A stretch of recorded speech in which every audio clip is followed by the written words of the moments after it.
Hi, I'm Dan Leonard in the East. And I'm George Whittam in the West.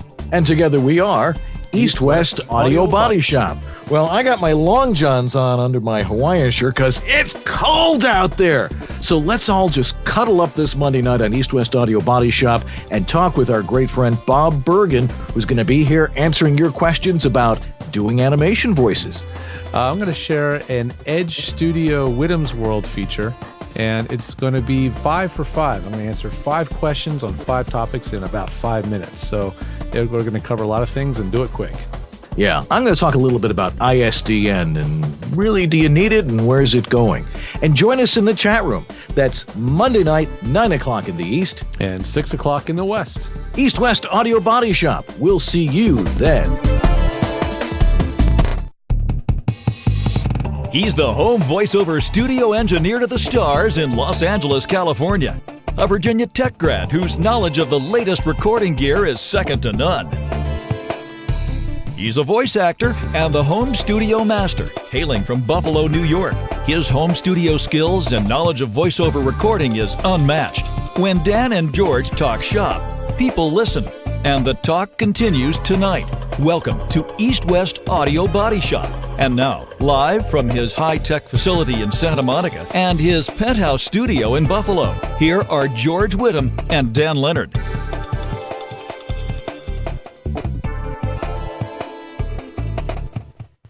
Good evening. I'm Dan Leonard in the East. And I'm George Whittam in the West. And together we are East-West Audio Body Shop. Boy, it is the frigid East tonight. God, it is +6 here in Buffalo. +6. It's and falling too. But we're not. It's not snowing here. I mean, it's snowing down south. Right. I mean, we're not talking Atlanta. We're talking the southern tier of Western New York, where they get nailed. That's ski country down there. Right. But I mean, I can actually show you a map. Can you? Because we've been dying to see it. I will actually show you a weather map here. Show us a weather map. Yeah, I know. Well, I want to. I've always wanted to be Al Roker. That's right.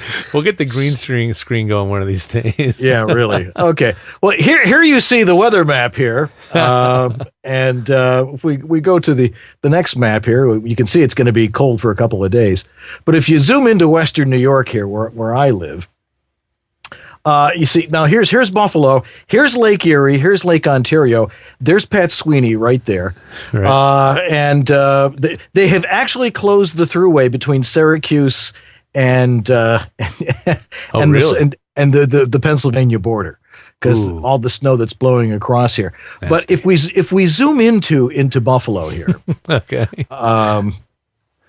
You see, now here's the you can see the lake effect snow band there. It's all down here. I live here. Right up there. So while they're getting nailed down here in South Buffalo, I'm just sitting here. I can see the stars here, and then the wind could shift a whole 3 degrees, to the south, and suddenly Amherst gets nailed, and that's the way it is. Thanks for sharing that. That was actually entertaining. I thought you might like that. Yeah. Anyway, we have a great show tonight. It's our first show of 2014. I think I've written 2 checks wrong already so far. But we've got a great guest tonight. Bob Bergen will be joining us, the dean of voiceover people in Hollywood, and he's got lots of thoughts about a couple of things, and he's got a big workshop coming up in San Francisco, so we'll talk to him about that. And of course, he'll answer your questions. So when we get to that, you can ask him in the chat room, and our great chat room monitor, Anthony Gettig, who is totally freezing his tuchus off up in northern Michigan, will be relaying those questions to us. Anyway, and we've got a Whittam's World coming up. You're going to do 5 and 5 or something like that. Yeah, it should be interesting. Yeah. And I wanted to talk about ISDN. ISDN. Well, Dan, take it away, and I'll chime in whenever you want me to. Okay, I may call you in here. Just maybe clarify something. I'm sure if you live in New Jersey or in the tri-state area or in one of these places where ISDN is just, Verizon and some of the other telco companies are like, we don't want to support it anymore. we're not going to install it. So if you have it, fine. But now I'm hearing from people that they're charging more for it, that the prices are going through the roof. And can you compete without ISDN? And is it time for a replacement? I think the question is no longer, is there something to replace it, but getting producers to accept alternatives. There's been many, many times, where it's, I'll audition for something in New York City. And, it says tri-state, it says, New York, New Jersey, Connecticut.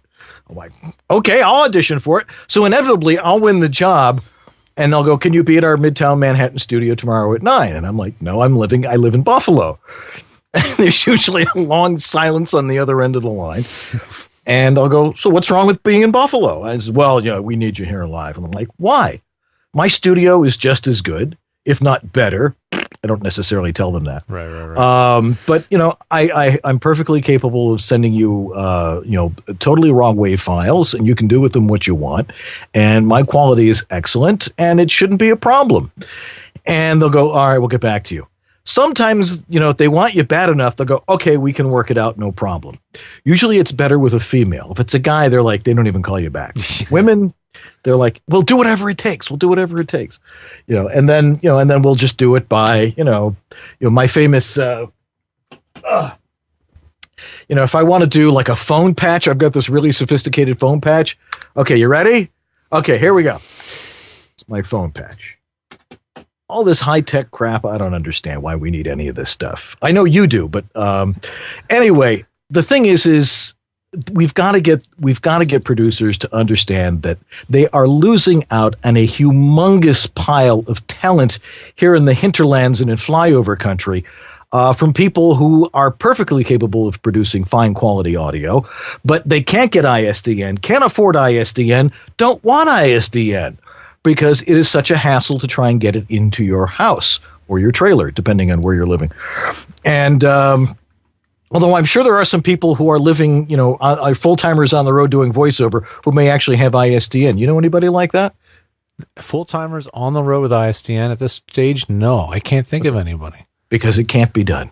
Yeah, there's no good reason that you could do it. That's right. So why even bother?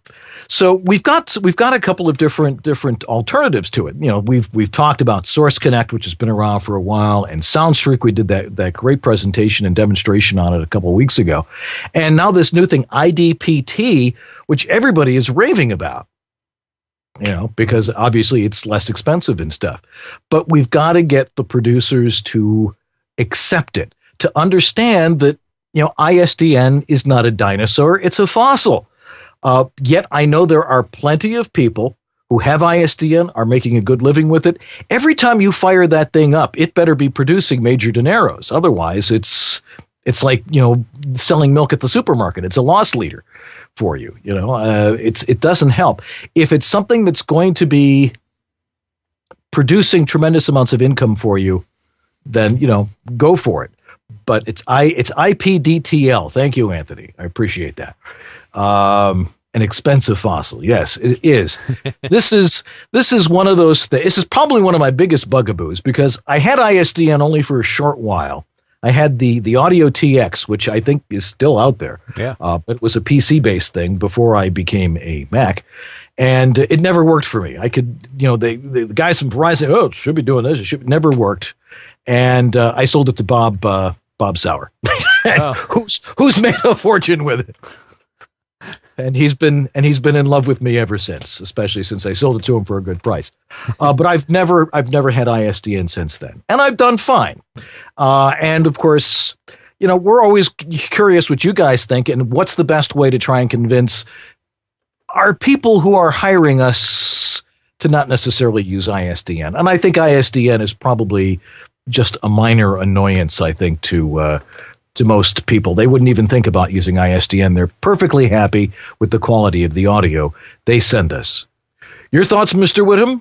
Well, I mean, that's the thing is, I live in the Hollywood bubble, and a lot of my clients are the type who do rely on ISDN because their clients rely on it. And it's really frustrating. The hoops that we jump through to make those, make them happy and get that ISDN connection working is pretty extreme. Let me give it a really quick example. This is pretty timely, but just over the weekend and last week, I set up a self-bridging system for a client. Ooh. So basically what that means is he has his own ISDN box. He also has Source Connect at home, and he's got Source Connect on, he has 2 licenses of Source Connect, one for the home system and one for his VO2Go portable kit. And so there are bridging services out there, several of them. One of them I personally put together myself for a client of mine. And, they get very costly. If you have to use them once in a while, fine. And, it might be a good option for those who can't get ISDN but want to have access on some level, but it gets really costly. So anyway, I built him his own bridging system. So he actually Source connects into his computer at home, which is digitally connected to a Zephyr, and he is now connected virtually to his Zephyr at home.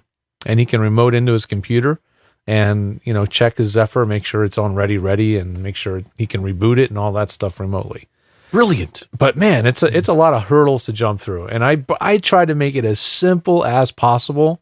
And there's still like a pre-flight checklist that he has to read and, make sure he does all these steps or, it's just, It's not going to work. So, we've got our bridging companies like Out of Here, and some of the other ones as a backup, if his own thing doesn't work. It's just kind of crazy though, what guys go through to make those clients happy. But in this case, this particular client is working with, ABC, so he can justify it, Right, exactly.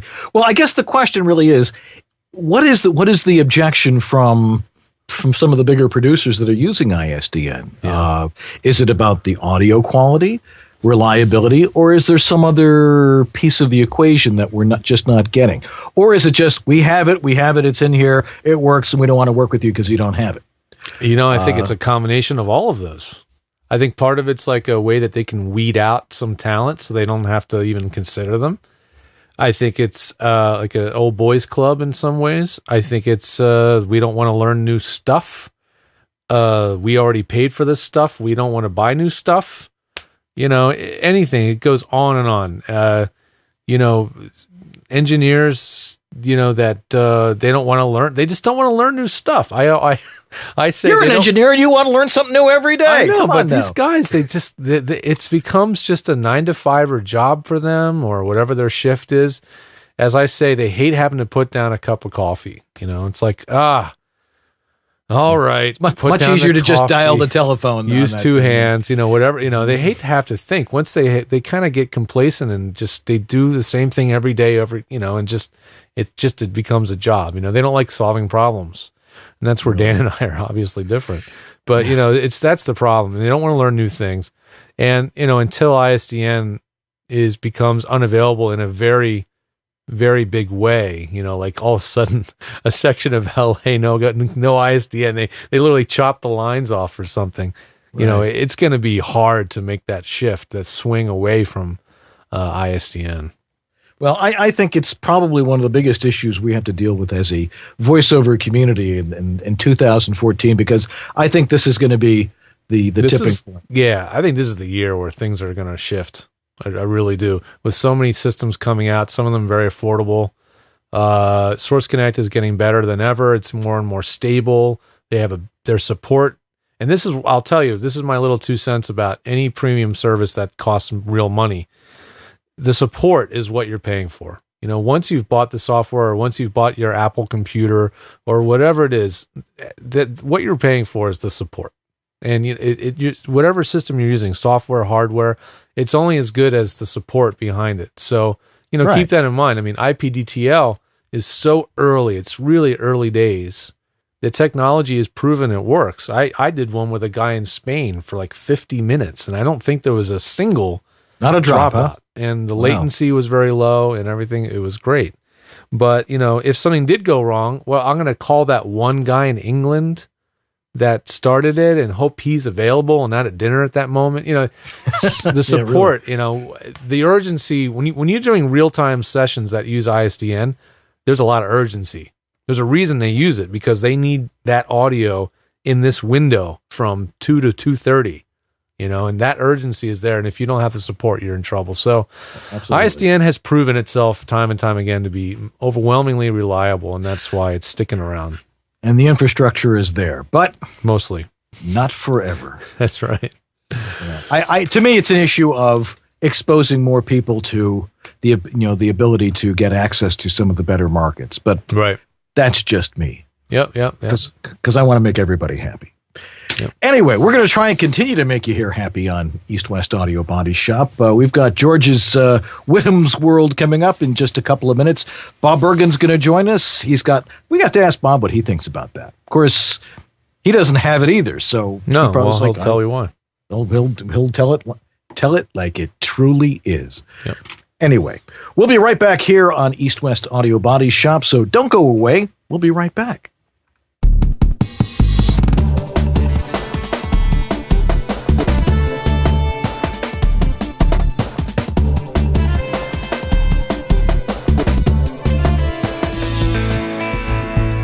VO Studio Tech. Recording made simple. Hi, I'm Peter McHugh. This is Jim Tasker from Los Angeles, California. Hi, this is Bill Ratner in Los Angeles. Hi, this is Scott Rummel here in Yorba Linda, California. Hi, my name is Rick Wasserman. Hi, this is Tom Kane. Hi, my name is Vanessa Marshall. Hi, my name is Zurich. Hi, I'm Mary McKittrick. Randy Thomas chiming in. Hi, this is Joe Szymanski. Hey, this is Rick Robles. Hi, my name is John Patrick Armstrong. I was turned on to George by none other than Don LaFontaine, who always swore by his health. George is absolutely awesome. ISDN, Source Connect, Phone Patch, FTP, you name it, George has set it up. It's really the best thing I've ever done for myself. I feel free, safe, fearless, like anything is possible in here. Unless you like to look for opportunities to waste time, call George. And he did all of that, long distance over the phone and the internet. I'm very happy with George, and I cherish him. Thanks, George. You make it easy. And now back to the only webcast done with 2 cans, 2 geeks, and a string. East West Audio Body Shop, with George Whittam on his end in the West and Dan Leonard in the East. Yeah, and I think it's also done with a little bit of icicles out here. I mean, usually, there's usually like, mist on the windows here. Yeah, the windows probably need replacing, but it's frozen. I mean, it's just like frost. It's like frost on your windshield. Wait. On the inside or the outside?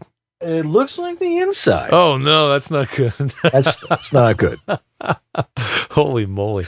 Yeah, that's cold. Because let's see if the temperature is still 6 here. The temperature is now 4 degrees. Oh, it's to 4. We should have a little pop-up in the bubble in the corner with the current temperature as it drops and plummets. Jeez. Will it hit 0 by the end of the show?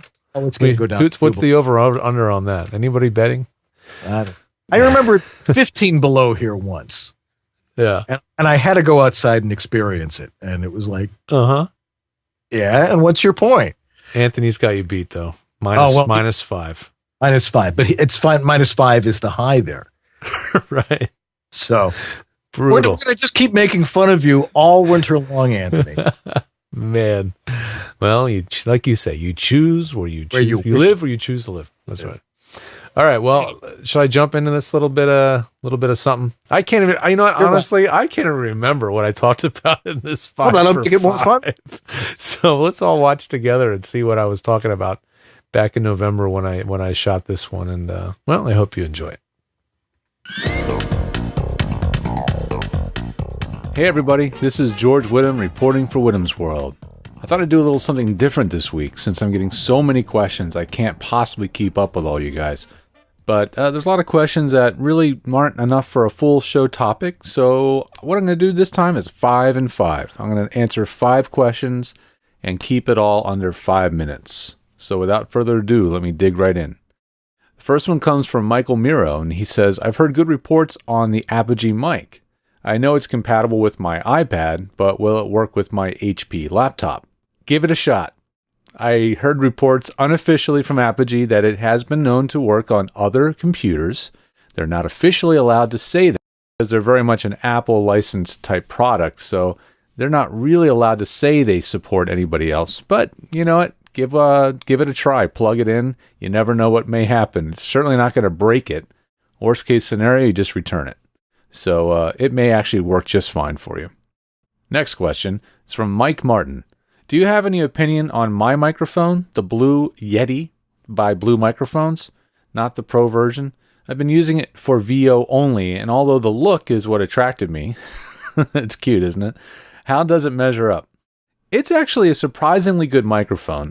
To me, what makes a microphone measure up for voiceover is it has to be very low noise, right? It has to have very low noise itself. So when you turn on the mic and hit record and you turn up the gain, you shouldn't have a lot of hiss. And this is one mic that's capable of recording with very low noise. But other aspects about it, I'm not so happy about. I don't like its, I think it's a neat look, but I think it's a very awkward mic that's difficult to place very easily. And it's very heavy.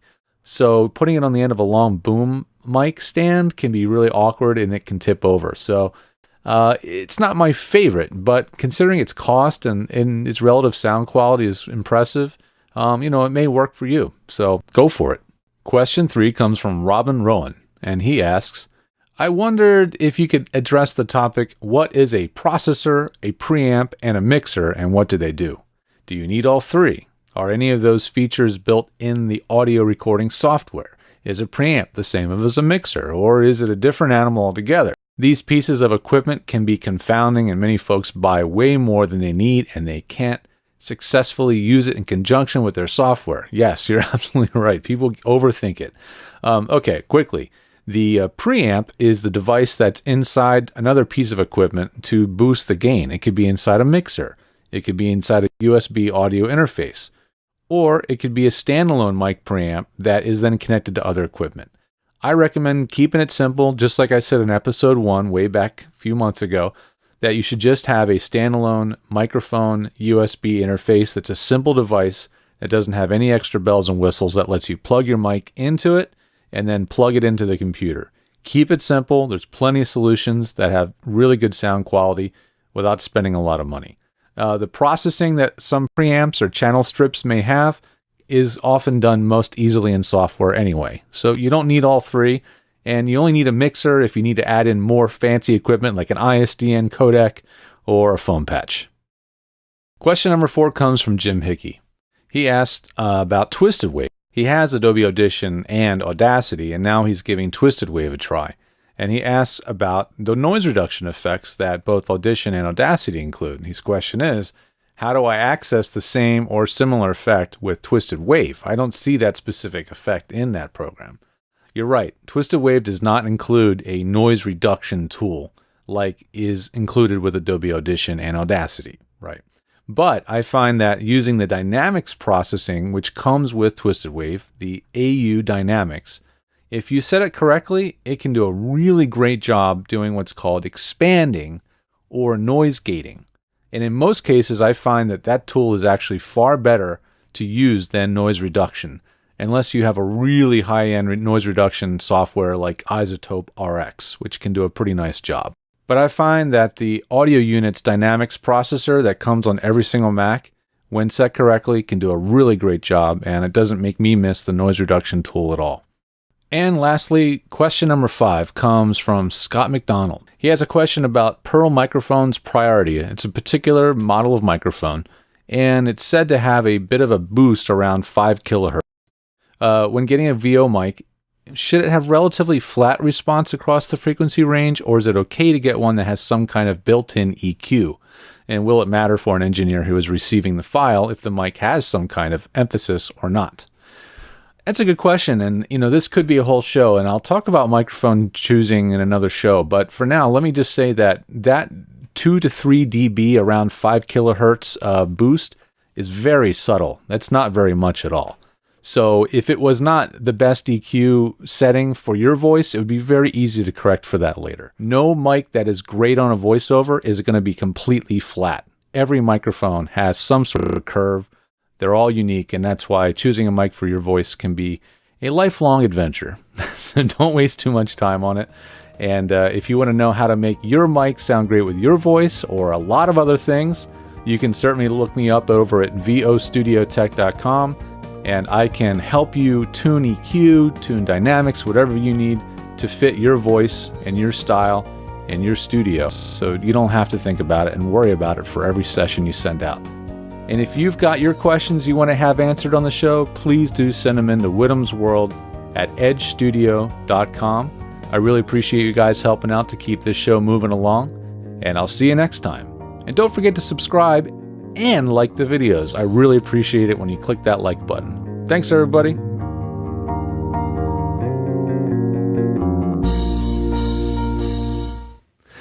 There you have it.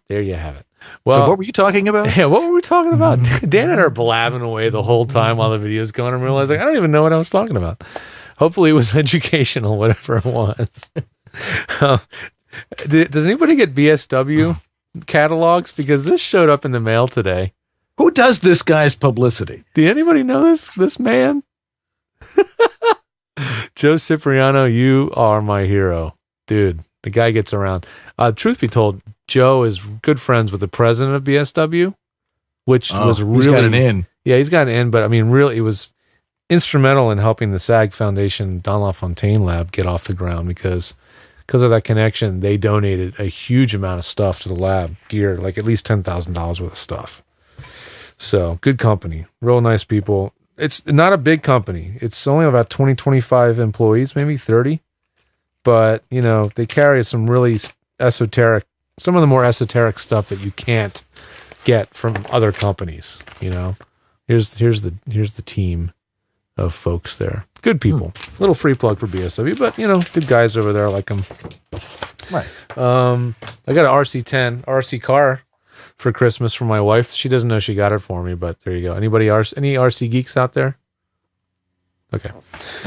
Hey, while we got like 2 minutes here, why don't we talk about this thing that we heard about from our friend Mike Goodman in Chicago? This is, absolutely. He's got a new interface. Mixer face. Yeah, if anybody's interested in it, it's on Indiegogo. That's INDIEGOGO.com. Just, it's easier than giving you the whole URL because it's one of those stupid long URLs. So just search in there for Mixer Face, MIXERFACE. But anyway, it's it's what you might think it is. It's a USB audio interface made by Centrance, but for portable use with an iPad or an iPhone. It looks like it works with the 30-pin and the new Lightning-based connector on the iPhones. It's got an internal rechargeable lithium battery.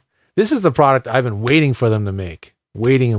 So something that's self-powered. Yes, something that's self-powered. Basically, the MicPort Pro for, you know, using with an iPad. And this doesn't mean they're making it. This basically means they want to make it, but they want to know that people want this thing. So if you want them to know that you want this thing, go to their Indiegogo campaign, and there's 25 days left, and they're trying to raise $52,000. It's a good chunk of change. So if you donate $25, you can get a t-shirt. And if you jump in early and one of the first 100 people to donate $279, you'll get one of the very first Mixer faces. Right. And they're looking at delivering in March. So that's actually March delivery date. I would have thought they'd be talking about, you know, a half a year from now. So this thing must be for real. Yeah, well, it's certainly fresh out of the box. Yeah. And maybe it has a longer cord than an iTrack Solo. Yes, that's one of the problems with that little These device. guys are smart. I guarantee they looked at all the competing products that were out there, the app, you know, they looked at them all and said, all right, what are the annoying things about all of these things? And then design theirs, you know. So very cool. Absolutely. I'm hoping they make it. So go check that out over at Indiegogo.com and look for Mixer Face. Yes. There's a YouTube video. They'll explain to you what it's all about. I do hope Mike is watching tonight. Anyway, all right, we've got Bob Bergen coming up here on East West Audio Body Shop, and it's now down to 3 degrees here in Buffalo. It's not always like this. It's gorgeous all winter long. We get little bits of this and that. All right, I'll stop talking about it. You'll notice I'm in short sleeves. That's right, no matter what. No matter what. The Hawaiian shirt's there. Anyway, Bob Bergen will be with us in just a minute, so stay right where you are. We'll be right back here on EWABS.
And now, back to East West Audio Body Shop, where every week it's Apollo 13.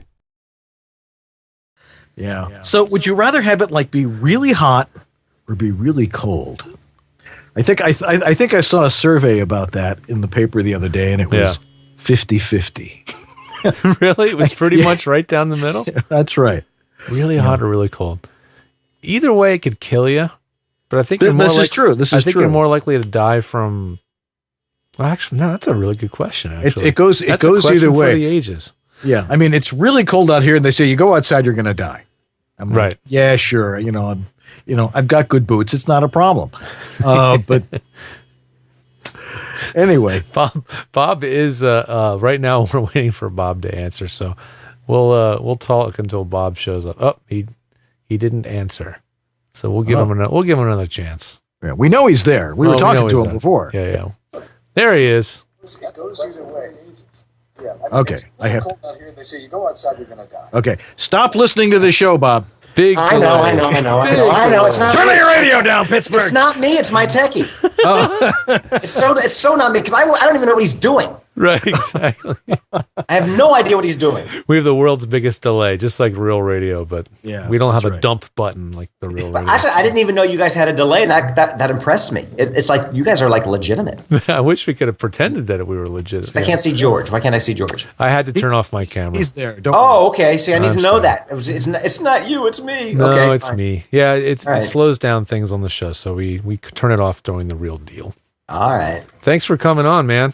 Really? Hey, it's my pleasure. My pleasure. And Happy New Year to you. Happy New Year to everybody. How many people are participating in this thing? Well, we've chat got room close to 60 right now. Oh, hi everybody. Hi, Marion. Chat room's got 36 people in there. We're looking forward to seeing what things come out of the chat room tonight. So we'll be keeping questions feeding in. Yes. But anyway, let's get the show on the road. Welcome to the show. Welcome back. You're one of our few repeat guests. Where there's so many people have been on this show. You guys pay great residuals, right? The best in the business. There you go. All right. This is a union job, right? Oh, yeah, right. Yeah, exactly. Yeah, sure. Yeah, exactly. I wish. Yeah. Well, speaking of which, I while we've got you here, I figured I'd just lead off with a really heavy duty question. All right. And ask you, really, what is your overall view of the state of the voiceover business from the perspective of Bob Bergen or Porky Pig? It's an involved question because the business has so radically changed over the last 10 to 15 years. I see more people pursuing and working in voiceover than ever before. And I see fewer people making a good living at it because there's just... the technology that we're talking on right now has taken so much of the work away from what was primarily union benefit paying, paying into your pension and getting insurance and residuals. I mean, none of us ever made a living on our session fees. It was all about the residuals. And today, because of technology and because of that perfect storm, which was the commercial strike that coincided with online casting, it opened up the opportunities to everybody. What it also did was I call it the Walmartization of voiceover. You've got people who $100 to talk for 20 minutes is a fortune. And they don't understand the concept of residuals. They don't understand the concept of working union. Is it a good thing or a bad thing? It depends on who you talk to. But the truth of the matter is nobody will... the flyover states, they will never understand what it was like to work in voiceover 20 years ago because the average working person was paid when they weren't working, and that was their residuals. Right. But the difference, of course, today is that the type of stuff you're talking about and the type of work that people were doing is probably a minority of the work that's actually available out there. Which work? And all voiceover work, because e-learning and so many other different genres of material have come into existence. So there's plenty of work out there. There has never been more work. And in fact, I got to tell you, even in the union world, in the world of animation, when I got into the business, there were 3 networks, and Disney might have done an animated feature every 5 to 7 years. There are 5 billion cable channels. There are cartoon networks. There are Disney channels. There's Nickelodeon. Every major studio is doing animation. They have a thriving animation department. So there has never been more opportunities for a cartoon actor than today. No, absolutely. But it's one of those things that, it's the market will hopefully will, adjust all this out. But I hear what you're saying about it. Do you think there's a lot of opportunity in animation? Because we're constantly harping on this on the show, because we've had a lot of other animation people on. And we asked the same question. Do you have to live in that 10 square mile area of Southern California to really succeed in animation these days?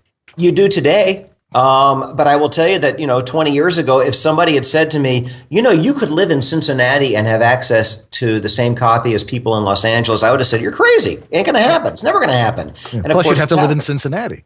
What's that? Plus, you'd have to be living in Cincinnati. You have to be living in Cincinnati, but they've got Grater's ice cream. It's worth it. Okay. I think, today animation is 95+% in Los Angeles. That said, there's character work in the world of voiceover outside of animation. There's games outside of LA. There commercials. Good 40% of all commercials ask for some kind of a character.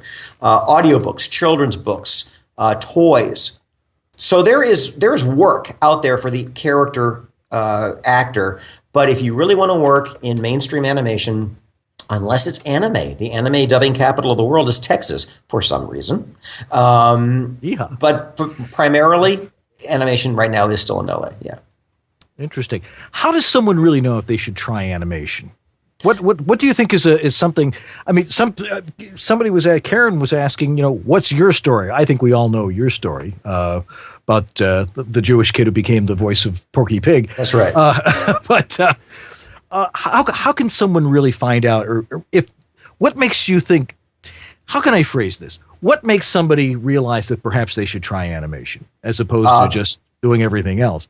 It's the same little thing inside of them that says what makes somebody want to be a writer or a sculptor or a dancer or anything in the arts. You've just got this thing inside you that you want to do it. I think most of the people that do cartoons, and I'm talking, the people I know, the Maurice LaMarches and the Rob Paulsons, and these were all actors first, and brilliant character actors. I think that when I was a kid living in Cincinnati, I did live in Cincinnati for a little while, I would have killed for a cartoon voiceover class to come to my town and give me a taste of what this business is all about, because I was also the kid who would have said to my parents, well, enjoy Cincinnati. I'm moving to Los Angeles because that's where cartoons are done. And I was fortunate that my dad took a job here when I was 14, so I didn't have to leave my family to pursue this, but I would have. I think, if you want to do or pursue animation. Just like I think if you want to pursue audiobooks or if you want to pursue commercial voiceover. I think you're born with talent. I think what classes do is that they teach you the techniques that allow you to reproduce your talent at will. But if you've got that thing inside you, I really do call it a disease, the artist disease, that you have to be in front of the microphone. You have to get that. I tell my students, if you don't get a high at the mic, you shouldn't do it. And you shouldn't do it for the paycheck. You should do it because you really just enjoy that time in front of the mic being creative. Right. If it ain't fun, why do it? Exactly. And there's so many more easy things in life to pursue other than show business. If you can think of something else you'd rather do it. But if you literally go, I have to do this, I won't be happy unless I even just pursue it. Forget making money, just pursue it. Then you got to do it. Otherwise, you're going to feel regret. I would rather be a failed actor when I'm 70 than be 70 and live with regret. Absolutely. I think we all feel that way. Changing gears just a little bit here. Yes. Technology, of course, has changed. We were talking about ISDN just a while ago, and I did want to ask you about that. While I got the opportunity, what are your thoughts on ISDN compared to what we were saying about it? I don't have ISDN. I actually, I was going to say I inherited Randy Thomas's booth. I purchased Randy Thomas's booth when she moved to Florida, and it's a beautiful acoustic systems, very solid booth. But when I got it, I asked my agent, should I get ISDN? My agent at the time said no. And my current agent, Atlas Talent, said no. And the reason they said no is because there's too many there's too many ways to get ISDN if you need it for a session. First of all, most agents have ISDN. At least the top agents have ISDN. I've got friends with studios I could use. But like you were talking about earlier, I think technology is going to change faster than it would make sense for me to have ISDN.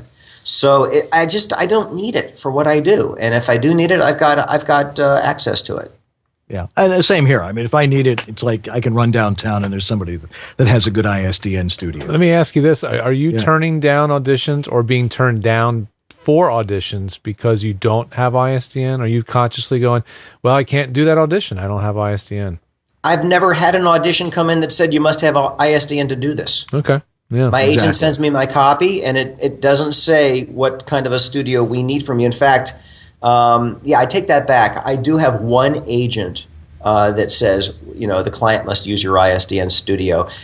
And I'll just, graciously say, thank you very much. I don't have one. Yeah. And that's okay. And you don't have to do every job or every audition. You just, you do what you need and can do. Yeah. I mean, it's a business. You have to decide, is this investment for me going to, reap the benefits of the investment? Yeah. And I just never found, I'm also a technical idiot. God bless my techie who is sitting right next to me. Because I'm really not, I just recently learned that on a light switch, that's on, that's off. That's it for me. And they're very good. See, you learned too, Dan. All right. I did. I don't like learning new stuff. The idea of some other mumbo jumbo going into my office scares the heck out of me. And I had my studio set up for me by a guy named Dave Burgess out here, I guess like 8-9 years ago. And that's my bar. Knock my bar. It's been healthy. Excellent. I actually do have a glass of wine, so cheers. Cheers. Amen. Okay. You have your own home studio? Yeah. You were telling you have Randy Thomas's old booth. Yeah. So I have a Sennheiser that I don't use because, and you'll probably know the name of this, either one of you. My buddy Pat Fraley gave me a mic that he called the Chinese Neumann. Oh, okay. Yeah. The name does not, it's not on the top of my head, but I don't know what it is, but it sounds great.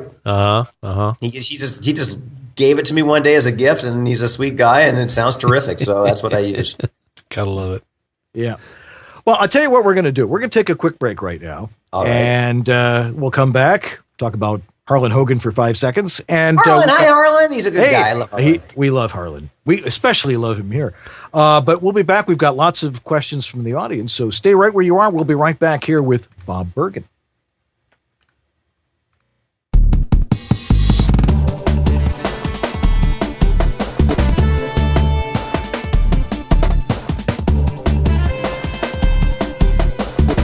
VoiceOver Extra, the voiceover industry's online news, education, and resource center 24/7. Hundreds, probably thousands of free how-to articles for voiceover success, ranging from home studio to voice acting to business. A free voiceover industry directory, calendar of industry events, resource links, a store, and much more. Bi-monthly webinars on all topics of voiceover, free subscriptions to newsletters, reports, announcements, daily news, and features at voiceoverextra.com. So what else are you planning on doing tonight? I thought so. Now back to East West Audio Body Shop with Dan and George. We are back, and what else were we doing? Trying to stay warm. I'm embarrassed to say that before I came on, I turned the heat on, and that's just so wrong, isn't it? My hand gets stiff. The joints in my right hand get stiff when I'm in my office in the morning. It's a little chilly. There you go. Yeah. Not here. I just have my shoulders just run your fingers through your mustache. There you go. It helps. It's a lot of exercise, actually. Well, we got a couple seconds here. Harlan Hogan's a friend of yours, is he not? I love Harlan. He's a great guy. He is. And he's a sponsor here on East West Audio Body Shop. And the thing is if you need home studio equipment, there's really only one place you have to go to get the basics, the stuff that he's already picked out for you, plus all the other stuff, and that is voiceoveressentials.com. You thought I was going to forget the name, didn't you? He's only been the sponsor for 126 episodes. Right. He has been there since the beginning. He has. And great stuff there. Of course, the Harlan Hogan voiceover VO1A, the voiceover microphone, which you are hearing my dulcet tones on at the moment. And plus the Harlan Hogan Signature Series headphones, which we talk about all the time, is a great pair of headphones for voiceover. Not so great for Pink Floyd, but very, very good for voiceover. Or whatever it is you kids are listening to these days. You kids. And of course, you can get all the other great stuff that he's got there. And of course, there's the ABS, the boom jockstrap. What is ABS? It stands for the boom support. The boom support. It keeps your boom from auxiliary boom. Keeps your boom from flopping. Yeah, that's right. Boom flop protection system. There you go. That's right. So you don't need Mike Agra. Actually, I got a good. Can I? This is I'm going to call an audible here, but I do have a good plug of the Porta Booth for Harlan. I shot this today. Really? If you're really astute, you might know who this is. Sorry for those who can't see it, but here we go. So what else are you planning on doing tonight? I thought so. One. Let's try selecting it first. There we go. Okay. Inside Llewyn Davis has been nominated for 4 Golden Globe Awards, including Best Director, Joel and Ethan Coen, Best Actor, Oscar Isaac, and Best Picture of the Year. Nice. That works pretty well.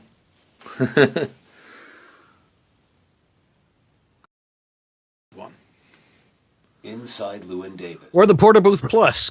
They both come with great carry cases. So yeah, for those that couldn't see it, that was Mike McCall speaking into a Porta Booth Plus that I just rigged up for him because he's working in a theater for the next few months and he needs to be able to still make those sessions happen. And set it up in an office. We threw one moving blanket over a huge window behind him. Voila, instant studio. And surprisingly sounded good. I mean, we did a session with ABC and they were like, yep, that works for us. So, well, what do you know? Network stuff with a Porta Booth. So go on over to voiceoveressentials.com. He's got the best stuff there is. Thanks, Harlan. Thank you, Harlan. All right, back to Bob Bergen, who's just there. Or are we supposed to be talking to Porky? I'm not quite sure. Whatever works for you. Talk to the pork. How do you? Nominated for 4 Golden Globes. Anyway, we got a bunch of questions here. Amy E. Fisher, the real Amy Fisher, asks, do you need an agent? For what? Good question. Good question. Do you for animation? Absolutely. But to work in voiceover today, do you need an agent? No, of course you don't need an agent. Will your career be better with an agent? Absolutely. Because there are some buyers, some advertising agencies that won't work on the online casting resources. So yeah, I mean, my day-to-day, God, it was very slow when it started, and by the end of the day, every 20 minutes, my agent was sending me more and more copy. I wouldn't have those opportunities without an agent. They weren't all animation. Some of it was, but they weren't all animation. So yeah. I mean, what do you want out of your career? And I think most people are insecurely humble. They don't want to say what they really want out of their career for fear of not getting there, for fear of, well, if it doesn't work out, am I a failure? Right. Yeah, I always tell my students, go for the top. What is the top? Well, what do you want out of your career? I mean, my particular thing was I wanted to be this guy. That was it. Odds were against me. I mean, I lived in the Midwest and I wasn't a trained actor and it worked out fine. But if you really want to compete with the big boys, not only do you need an agent, you need a top agent. You got to have great demos. You got to have a website. You got to constantly update and stay relevant and reinvent and study. I work out with a promo coach every once in a while because, hey, I mean, I've been doing this for 30 plus years, but styles change. You get comfortable. You get complacent. You really need to stay in the game. And an agent is, oh my God, I love my agent. If my agent's watching, hi, I love you. I'll give you 10% of this broadcast. Yeah. Oh, they can have all of it. Tremaine Kendrick Mosley asks, and this is actually a pretty good question. I think a lot of people think about this. Why does Pixar and other movie houses continue to get movie stars to do animation? Why not just get veteran or up and coming voiceover folks? The act or art of hiring well-known people for animation is not new. Disney started doing that with Snow White, and what was Snow White, 37, 38? But the stars back then were from radio, and radio back then was as pop culture popular as TV is today. But Disney also only did a cartoon every 5 to 7 years. Today, you've got every Universal, Sony, Paramount, all doing cartoons with celebrities playing the leads. Why? Because they're business people and they want to bring in box office. Does a celebrity necessarily mean a great performance? Not in cartoons, but also not in live action as well. Just because a major star is playing the part doesn't mean they're great for everybody. However, look at the credits in the cartoons. You will see at the very end, usually after caterer, and I always wondered who caters the cartoons, additional voices. And you'll see a lot of names, including mine on occasion, of us non-celebrities who are fortunate enough to work in animated features. Are we playing the leads? Usually not. Would we like to? Abso-freaking-lutely. But we get the same amount of money because a lot of times, unless you're doing $20 million Shrek movies, a lot of times celebrities get scale plus 10 to do cartoons per day, and we do too. But we get lovely residuals that are just outstandingly delicious and wonderful.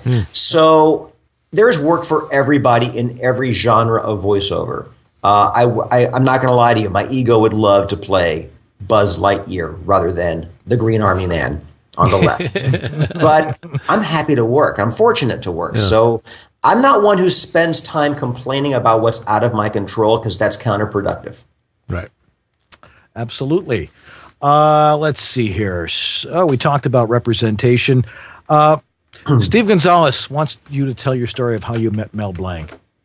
Okay. Well, in a nutshell. What's that? In a nutshell. I'll try to make it short. I wanted to be Porky Pig. We moved to LA. I'm going to make this really short. I called him. I called him up. Called him. You found him, tracked him down. Tracked him down. I tracked him down under his wife's name, Estelle. And if you go to my website, bobbergen.com, on the page called Cool Clips, you can listen to the conversation because I bugged it, which is completely illegal. Kids, don't try this at home. During the course of the conversation, he mentioned the name of the studio he was working at that week. So when I finished talking to him, I called that studio. He didn't mention the day or the time. He just mentioned the name. And I called the studio pretending to be his assistant. And I said, hi, I'm calling to confirm Mel Blanc's appointment for Thursday at 9. And they said, well, we have him on the books for Wednesday at 11. I went, I'm looking at the wrong day. I'm so sorry. So I told my mom, I'm skipping school on Wednesday, and you'll take me to see Mel Blanc. So when we got to the studio, I told the receptionist that we were his guests, and she said he's right in there. And when I walked into the recording studio, I told his producer that we were friends of the receptionist, and she said, "We'll have a seat." And I got to watch him work, and it was magical just to watch the genius of this industry create these characters. It was. I could have died that day. I'm glad I didn't, but I could have died that day.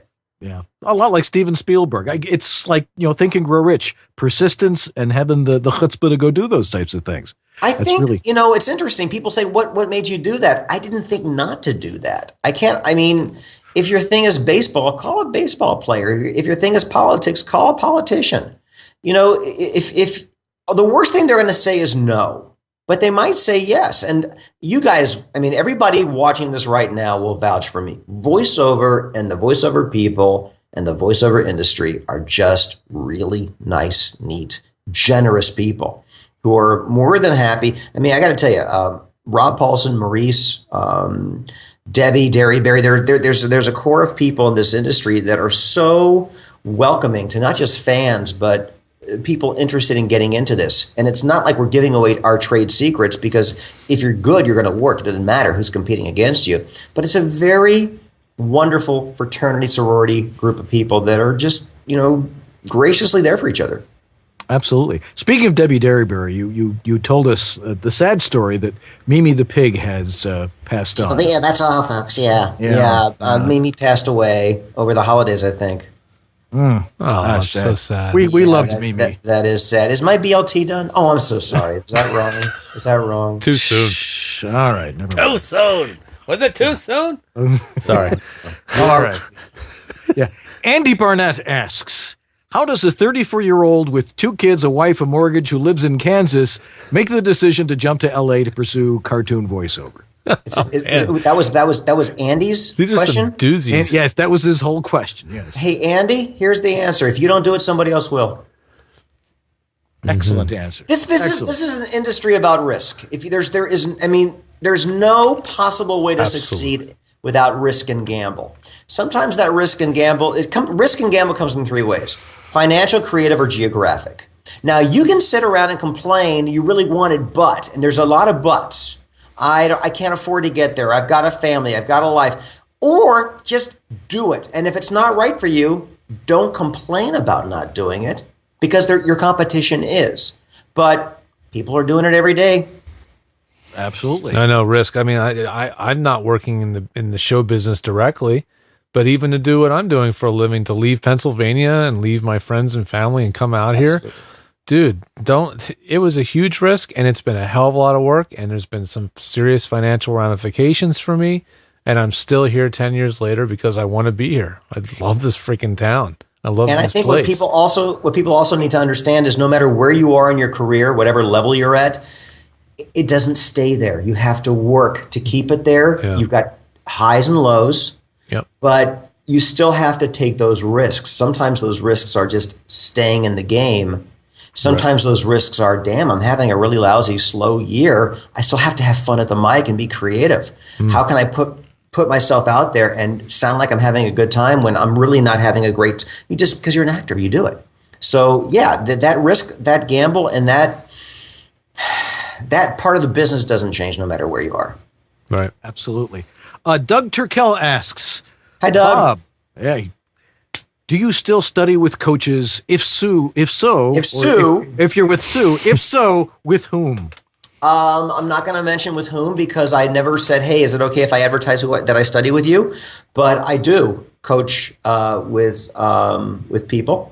And I think that if the top singers and dancers on Broadway are with their vocal coach during the day before they go and perform Wicked or Chicago, why doesn't a Scale Plus 10 voiceover actor check your ego at the door, people? Everybody needs a coach, and even when you're uber successful, sometimes you get into that automatic pilot mode where you're just kind of phoning it in, and you need someone to kick your butt and say you're just phoning it in.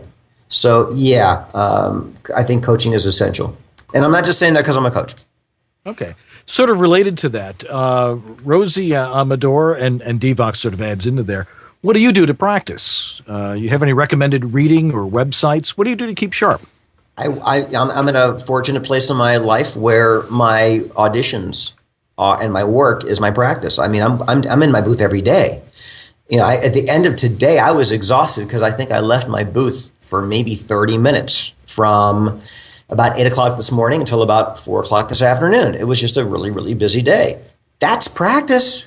But in the old days, before I had a booth, before I was a working actor, I walked around with my little Panasonic tape recorder and talked and talked and talked and talked. And today people have smartphones and they can do it and it's better quality. So I talk.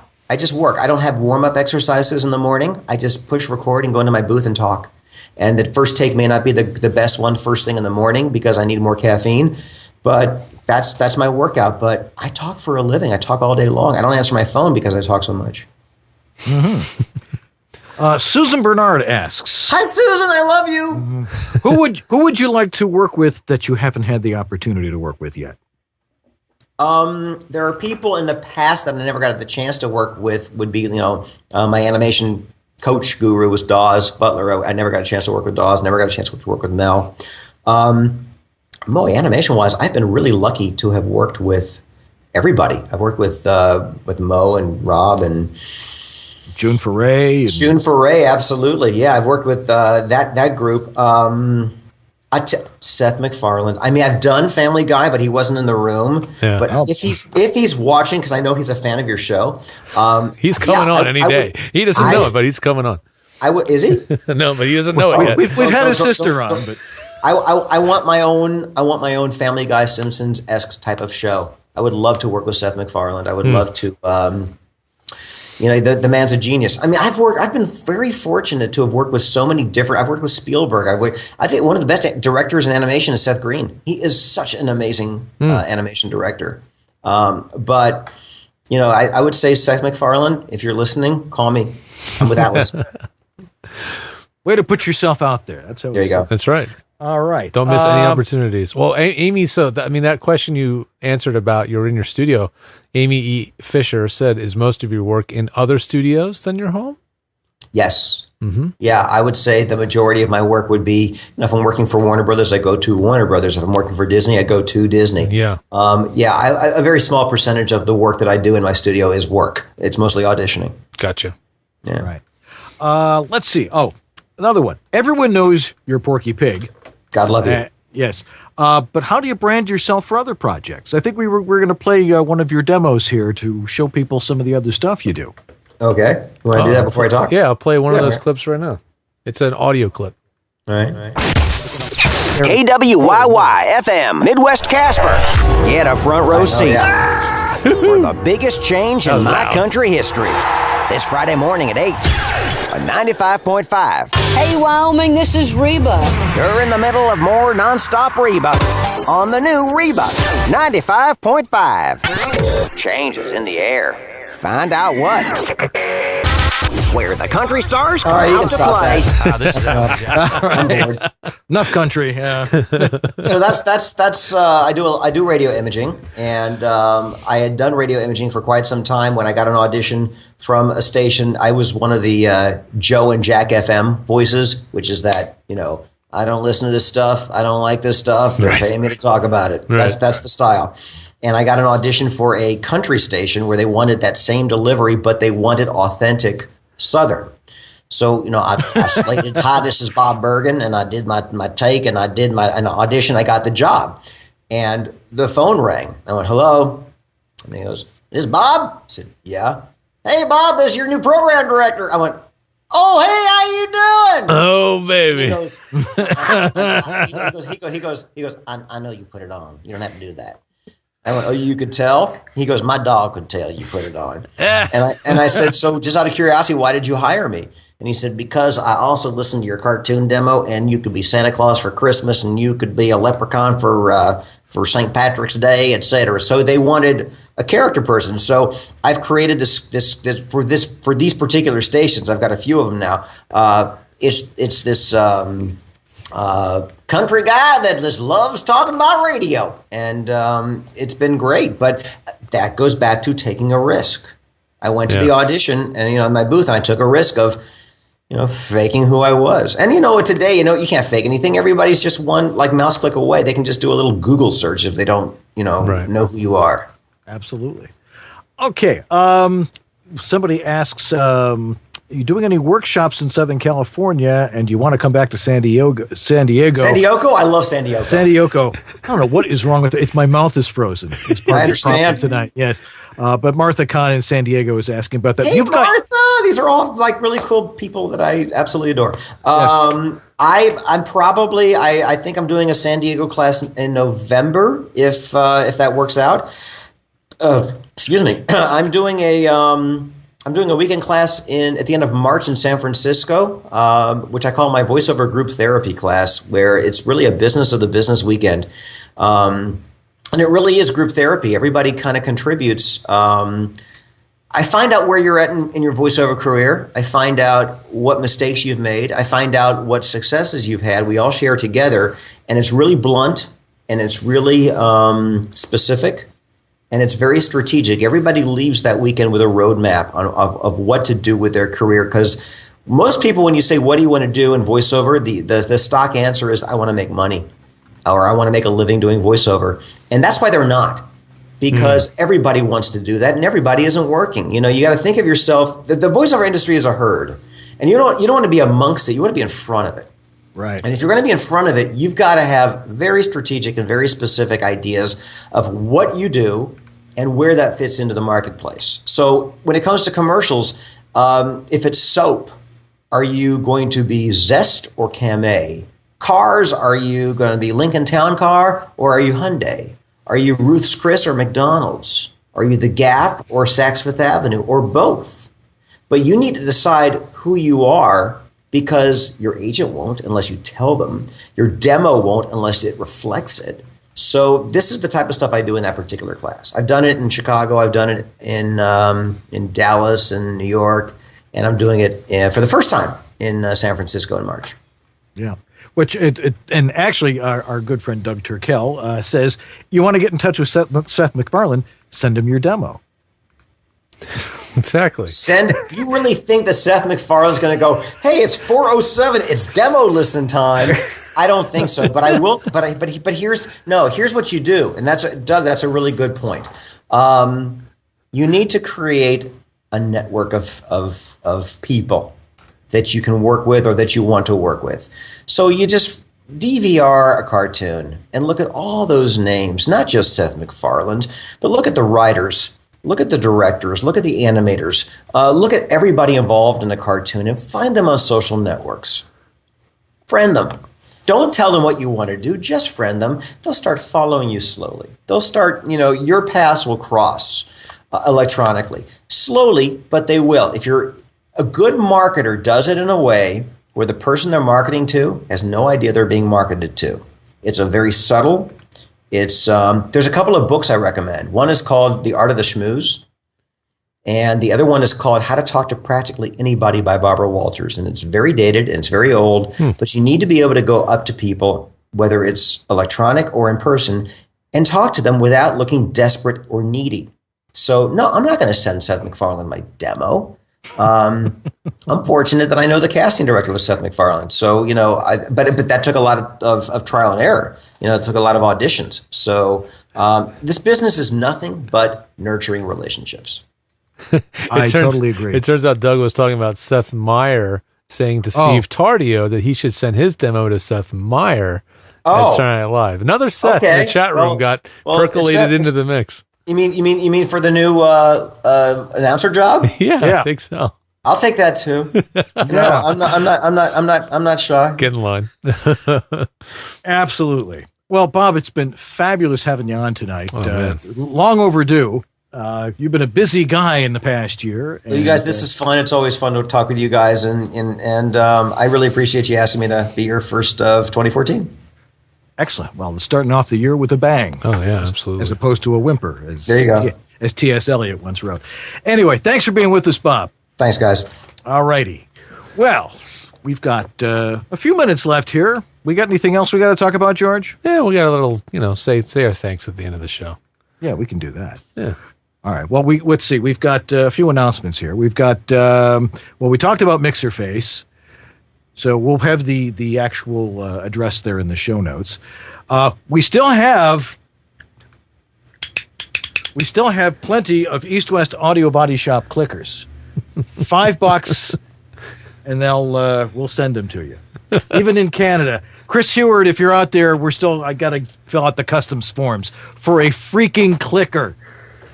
But they did make it to Australia, so they should be able to get up to Canada. Yeah. Let's see here. So $5, go to right to our homepage here, and it's right there. If you want a clicker, we got them. I got a whole box full of them. We want get rid of them. But it's not that we want to get rid of them. We want to improve your ability to do voiceover, and and then instead of just going through your mistakes and going, let me listen for a minute.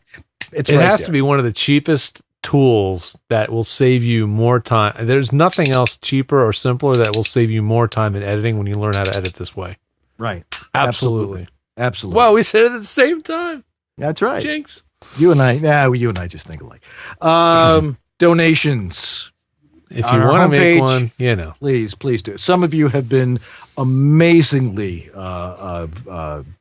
generous to us. Eric Aragoni on a weekly basis, Diane Merritt, and a bunch of other people. We really appreciate it. There's a donation link on our homepage there. Let's see here. We need to thank our wives, because without them, I think we'd probably do this full time. We'd have no lives at all. I would have 50 RC airplanes and helicopters hanging around my office. Yes. Thank you to both of them. They put up with an awful lot. Our magnificent producer, Catherine Curridon, out in San Diego way. Thank you so much for helping us out. Anthony Gettig, all your help in the chat room. And who else we got on here? Lee Penny for all his assistance. And of course, our thoughts go out to Jason Lawson. How's he in there, doing, bud? man? Is he hanging in there? He's hanging in there. Oh, good. All right. Let's see here. Next week, who's our guest next week? It's a surprise. It's going to be a surprise. To us as well. But that's another story. You didn't have to tell them that. I know. We had it all laid out there, and you had a. I know. I have no showbiz. I'm just not I'm not a cloak and dagger kind of guy. That's right. Okay. Yeah. So neither is my son. He just tells the truth about everything, which can be good and sometimes not. Right. Let's see. Of course, our sponsors, Harlan Hogan and VoiceOver Essentials, VoiceOver Extra. Thank you, John Florian, for all your help. And, of course, your employer, Edge Studio, which is also VO Studio Tech. And maybe this year we'll figure out how to bring those two brands into under one umbrella eventually. But that's right. We're getting there. Yeah, please like us on Facebook. If you're watching the show, chances are you already have. Like us again. We appreciate that. Follow us on Twitter, and please subscribe on YouTube. More people watch this show in replay on YouTube than you guys who show up every week, but we love having you here live. I think that's probably one of the things that makes the show more fun than we should be allowed to have. Yeah, and if you can't watch it live, we do tape it 6 o'clock on Pacific time every Monday, and we start the show a little early when we do it live. So those that do come to watch live get a little extra bonus at the beginning of the show before we record, which can be fun. So a little extra zets in there. Yeah. Some people know what that means. Okay, and make sure you like our videos on YouTube. So I guess that's going to wrap it up for tonight. Mm-hmm. Hey, we started off 2014 just the way we wanted to. Great show. Almost perfect technically. Almost perfect. User error was pretty much the only thing that went wrong on this show. Yeah, let's see. Now it's down to 3 degrees. 3 we degrees. didn't hit 0, but okay. I would have lost that bet. Yeah. Hopefully the pipes won't freeze in the apartment I own. That's a whole nother story. Anyway, that's going to do it for us tonight. George, thank you so much. Thank you, Dan. All righty. I'm Dan Leonard in the East. And I'm George Whittam in the West. And together we are East-West Audio Body Shop. We'll see you next week, everybody. Have a good one. Stay warm, everybody.